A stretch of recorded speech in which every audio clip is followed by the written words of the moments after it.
Hello students, मैं आपकी host doctor Alka, आपकी ज़ूलॉजी टीचर। आप सभी का स्वागत करती हूँ। आज हम जो टॉपिक पढ़ेंगे उसका नाम है स्केलेटन ऑफ इन्वर्टिब्रेट्स, अकशेरुकियों का कंकाल।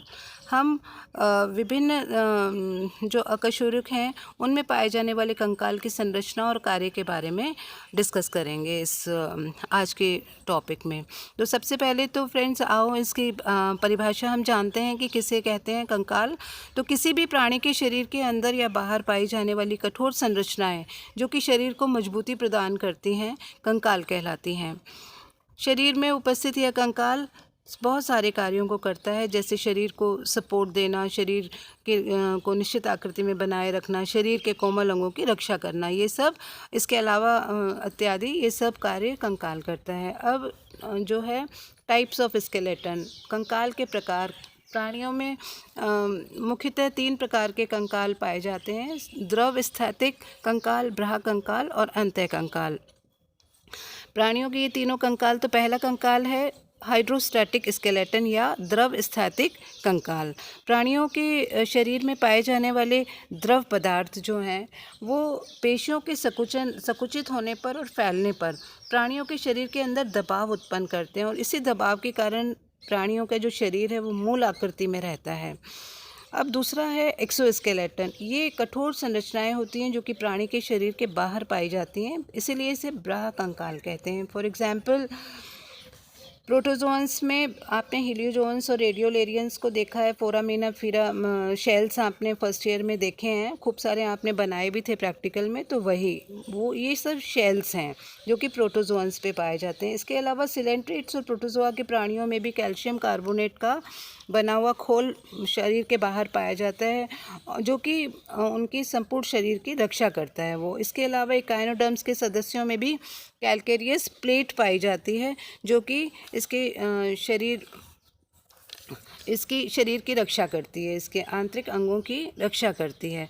अब इसके बाद है एंडोस्केलेटन, अंतः कंकाल। तो अंतः कंकाल जो है वो शरीर के अंदर पाए जाने वाले कठोर संरचनाएं हैं जो कि शरीर को सहारा प्रदान करती हैं, और इसके अलावा ये शरीर के चूँकि अंदर पाया जाता है और शरीर के अंदर अलग अलग तरीके की पेशियाँ पाई जाती हैं, जैसे वर्तुल है, खड़ी पेशी है, वर्टिकली भी पाई जाती हैं। तो ये जो पेशियाँ हैं ये इस कंकाल से जुड़ जाती हैं और एक है ना बेस बनाती हैं, संधि तल उपलब्ध कराती हैं ये, और शरीर को मजबूती प्रदान करती हैं। ये जो संरचनाएं हैं अंतः कंकाल कहलाती हैं, और सभी जो वर्टिब्रेट्स हैं उनमें अंतः कंकाल पाया जाता है, लेकिन कुछ इनवर्टिब्रेट्स प्राणी भी हैं जिनमें अंतः कंकाल पाया जाता है, जैसे पॉरीफेरा संघ के कुछ सदस्य हैं जिनमें अंतः कंकाल पाया जाता है। और ये अंतः कंकाल जो बनाती है वो स्पंज फाइबर्स और स्पंज कंटिकाएँ होती हैं, स्पिक्यूल्स होते हैं जो कि मिलकर स्पंज का कंकाल बनाते हैं। और इसी तरह ऑर्थ्रोपोडा संघ के प्राणियों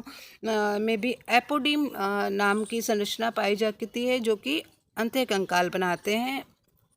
इसके अलावा इकाइनोडर्मेटा के सदस्यों में भी कठोर कैल्शियस जो अंतः कंकाल पाया जाता है। इसके अलावा अभी तक तो हुई टाइप्स ऑफ कंकाल की बात या टाइप्स ऑफ स्केलेटन की बात। अब ये जो ब्राह और अंतः स्केलेटन हैं ये ऑर्गेनिक और इनऑर्गेनिक दोनों तरह के मैटर से बने होते हैं। तो जो कार्बनिक जो है पदार्थ जो होता है वो कठोर नहीं होता, ये लचीले होते हैं लेकिन टफ होते हैं। और अकार्बनिक पदार्थ जो होते हैं कठोर होते हैं लेकिन ये ब्रिटल होते हैं, जल्दी से बिखर जाते हैं। तो ये दोनों मिलकर एक मजबूत लचीला कंकाल बनाते हैं, दोनों अंतः कंकाल और ब्राह कंकाल जो है। इसको बनाने के लिए कैल्शियम कार्बोनेट और कैल्शियम फॉस्फेट जो है अकार्बनिक लवणों के रूप में पाया जाता है। और ये जो लवण है ये वो अपने सराउंडिंग से प्राप्त करते हैं। अगर कोई जल में मिलता है तो वो जल में ये लवण पाए जाते हैं, तो उसी जल में ये मिलते हैं जिनमें ये अकार्बनिक लवण पाए जाते हैं।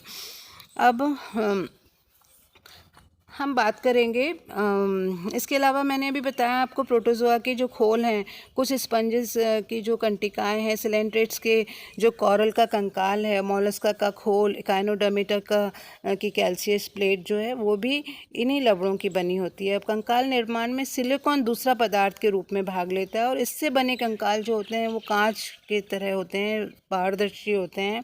और इस तरह का कंकाल प्रोटोजोन्स में और स्पंजेस की कंटिकाओं में पाया जाता है। और आर्थ्रोपोडा संघ के प्राणियों का जो कंकाल है वो कार्बनिक पदार्थ काइटिन का बना होता है, तो सबसे पहले चलिए हम जो है जिस कंकाल की बात करेंगे वो है एंडोस्केलेटन अंत्य कंकाल। तो स्पिक्यूल्स ऑफ साइकन, इसकी हम बात करेंगे। तो सबसे पहले जो है साइकन में जो स्पिक्यूल्स हैं, कंटिकाएं हैं, वो पॉरीफेरा के सभी सदस्यों में किसी न किसी रूप में अंत्य कंकाल के रूप में पाई जाती हैं। तो जैसे स्पिक्यूल्स या जो स्पॉन्जिन फाइबर्स हैं, ये आपने फाइलम पॉरीफेरा का क्लासिफिकेशन पढ़ा है। ये क्लासिफिकेशन भी इनके टाइप ऑफ स्पिक्यूल्स के आधार पर क्लासिफाई किया गया है।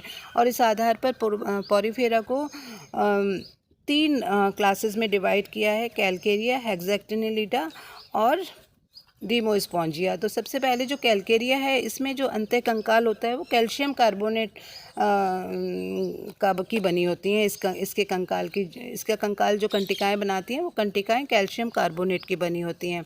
हेक्सैक्टिनिलिडा, इसका अंत्य कंकाल जो है सिलिका की बनी होती हैं, सिलिसियस स्पिक्यूल्स होती हैं इसकी। और डीमोस्पॉन्जिया के सदस्यों में जो अंत्य कंकाल होता है वो स्पॉन्जिन फाइबर और सिलिसियस स्पिक्यूल्स मिलकर इस कंकाल को बनाते हैं। डीमोस्पॉन्जिया जो है ये फ्रेश वाटर में पाया जाता है, डीमोस्पॉन्जिया। अब सबसे पहले हम कैल्सियस स्पिक्यूल्स या स्पिक्यूल्स की बात करेंगे, कहाँ बनते हैं। तो आपने देखा होगा पॉरीफेरा का जो साइकन है उसकी हमने स्टडी की थी।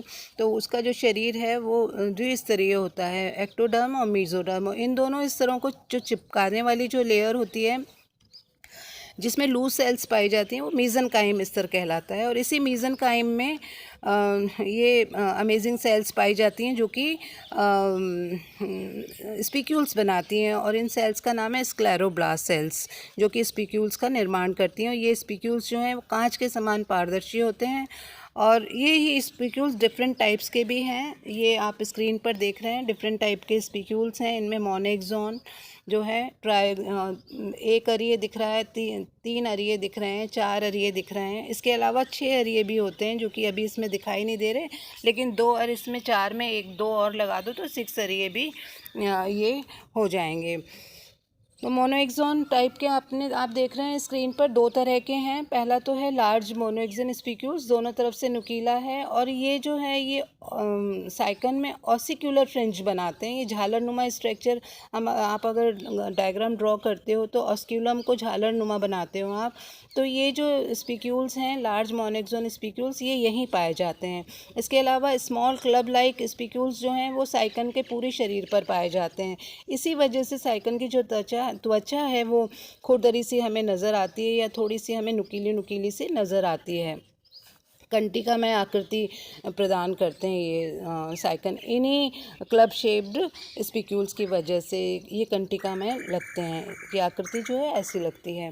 अब है ट्रायक्सोन स्पिक्यूल्स। ये जो साइकन के जो आपने देखा होगा साइकन का जो वाटर कैनाल सिस्टम जो है उसमें जो चैम्बर्स होते हैं, फ्लैजिलेटेड चैम्बर्स, वो इन्हीं ट्रायक्सोन स्पिक्यूल्स के बने होते हैं। अब है टेट्रास्पिक्यूल्स। ये स्पिक्यूल्स जो हैं स्पॉन्जोसील में पाए जाते हैं। मेन जो नाल होती है इसकी वाटर कैनाल, उसमें पाए जाते हैं ये टेट्राक्सोन स्पिक्यूल्स, और ये सिलिका के बने होते हैं। इसके अलावा हेक्साक्सोन स्पिक्यूल्स होते हैं, 6 वाले होते हैं, ये भी सिलिसियस होते हैं। और इस तरह के स्पिक्यूल्स जो है फूलदान जो फूल समान जो होते हैं स्पंजेस, उनमें पाया जाता है। आपने यूप्लेक्टेला देखा होगा फर्स्ट ईयर में, इसका स्पेसिमेन बहुत ही खूबसूरत स्पेसिमेन था। इसे वीनस फ्लावर बास्केट भी कहते हैं। तो ये जो 6 अरिये जो स्पिक्यूल्स होते हैं, इन्हीं की वजह से ये ऐसा लगता है बहुत अच्छी इनमें किसी ने कारीगरी करी हुई है, इतने खूबसूरत होते हैं ये। तो थैंक्स स्टूडेंट्स, नेक्स्ट टाइम इस टॉपिक को और आगे बढ़ाएंगे। तब तक प्लीज़ आप इसे व्यू कीजिए, इसे पढ़िए, सुनिए, देखिए। Thank you very much.